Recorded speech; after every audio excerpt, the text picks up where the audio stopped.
Trevor the traction engine was enjoying his work in the vicarage orchard. Birds were singing and apples were ripening on the trees. It was a lovely day. "Hello, Trevor," said James. "You look as bright and cheerful as my red paint." "Oh, I am," replied Trevor.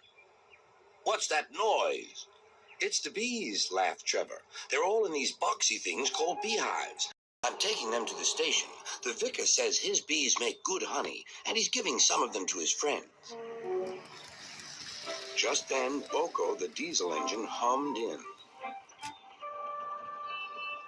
"Take care, you two. Don't make the bees angry. They might sting you." James didn't like being told what to do by a diesel, and he buzzed away.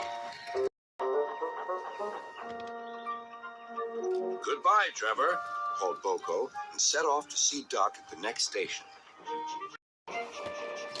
Bill and Ben, the tank engine twins, were busy arranging cars, but they scampered off when they saw Boko.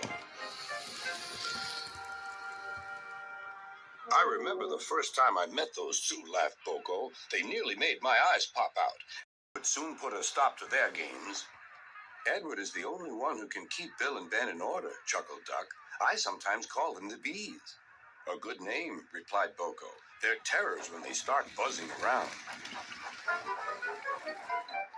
James bustled in. "What's that, Duck? Are you afraid of bees? They're only insects after all, so don't let that buzzbox diesel tell you different."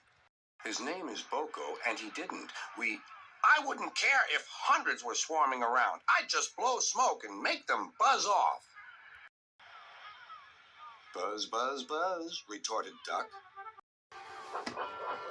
The next morning, James arrived at the station to collect his coaches. The passengers were excited and keen to get on board. The platform was crowded, and the porter was in a hurry. "Mind your backs," he shouted.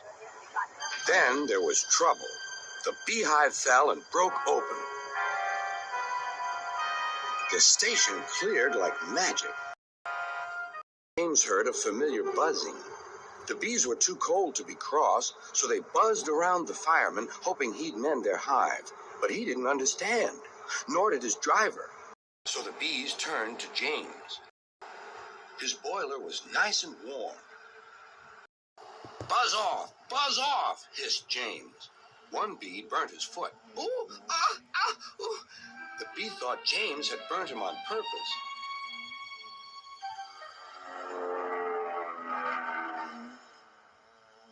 So it stung James right back on the nose.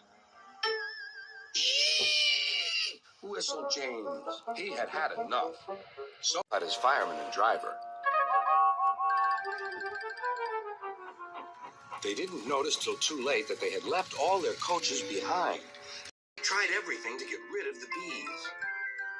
First they spun on the turntable, but to no avail. They tried washing them off, but the bees clung harder to James's warm boiler. Then they tried smoking them off by going through a long tunnel. Still, the bees wouldn't go away. "It's no good, James," said his driver. "We'll just have to go back to the orchard and fetch another hive." James's reply was drowned by the sound of buzzing. The vicar was waiting anxiously for James.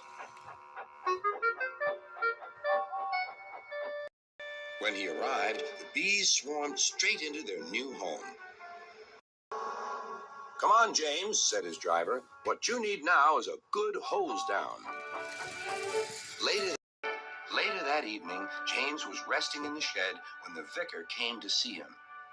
"Thank you for saving my bees," he said. "It's a pity it's not Christmas. Then we could call you James the Red-Nosed Engine." Everyone laughed, even James.